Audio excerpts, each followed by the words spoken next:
what we are doing here is to look carefully at the issue of groundwater depletion in India, and it's always coming up, a recurrent story. India is doomed because of groundwater issues in many places. And what you find is that there is two conceptual different problems in India. One is a problem of physical scarcity, where you have absolutely too little water to sustain a given irrigated agricultural economy.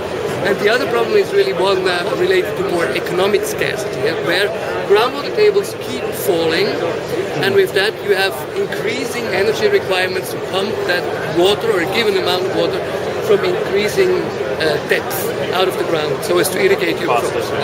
So that's sort of the start. And if you look very carefully, you see that it's even more complicated. It's not just the story of depletion.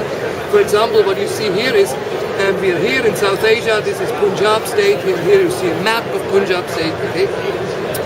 And what we did here is take drawdown observations from 1973 to 2003.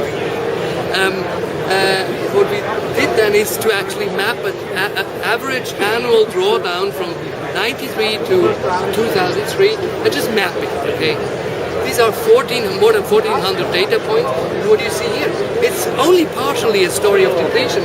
The red colors indicate falling groundwater tables on average at the annual level. So this is roughly half a meter of drawdown per year. Okay. So groundwater tables keep falling that kind of way, going down that way. Whereas in these regions, which are indicated by the blue color, you see actually their water tables are rising.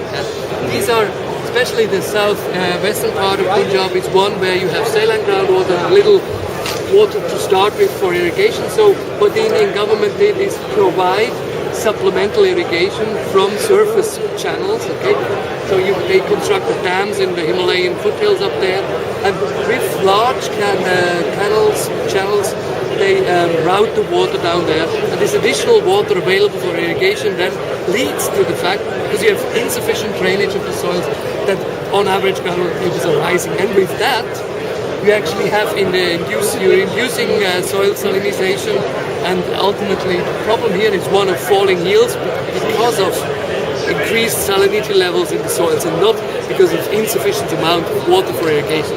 So it's a very delicate story. And what we then set out to ask ourselves is can you do better under climate uncertainty and under a given crop choice with given price signals? And what you see is, if you do a sort of a coupled climate, groundwater, agricultural economy optimization, that's sort of the short story of the more detailed picture here, you see that with the given price levels, under sort of typical climatic fluctuations, without assuming many changes in sort of average precipitation levels and great temperature changes over the next 10 years, groundwater tables keep falling. So it's optimal from the farmer's perspective to just keep on pumping and not to terribly switch crops. There's no dramatic change under the assumption that you're an optimizing agent in the groundwater irrigated economy there. There is no dramatic changes in crop choices. There is increasing groundwater depletion with similar rates as we see them here, especially in the heavily affected districts, which are not served by sufficient amount of supplemental irrigation from surface channels. And so it is perfectly rational to actually deplete these resources. Now you say, oh God, this is disaster looming down the road. I'm not sure, because there's hundreds of meters of saturated sediment. There is tons of water in this place. Okay? But it becomes increasingly expensive. And the question really is one, not the water scarcity will impact ultimately the agricultural production. I don't think so. The question really becomes one of, at which point is the Indian government no longer willing to subsidize the increasing energy requirements? Remember, these are the energy requirements, which are just cost components on the cost side. At which point is the Indian government no longer willing to subsidize the energy input into agricultural production? And you could say, well, it's already given now. It's constrained by grid constraints and by supply constraints on the energy side, because the amount of energy that is going into the agricultural system is strictly limited by the production capacity of the energy system.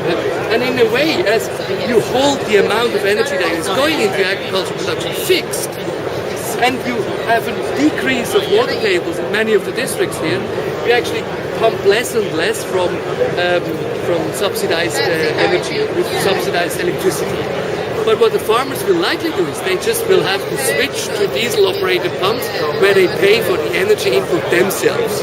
And in that sense, it might become a self-regulating system.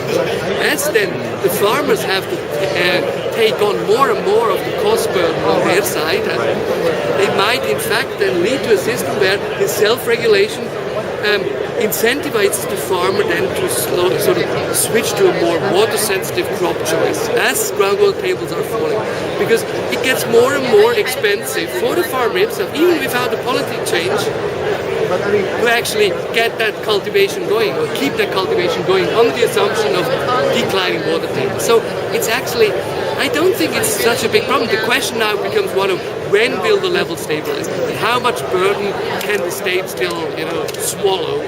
Because now it's all the taxpayer, which is taxpayers' money, which is wasted there. So, did you do some runs where you allow electricity costs to not yet. This is still preliminary results.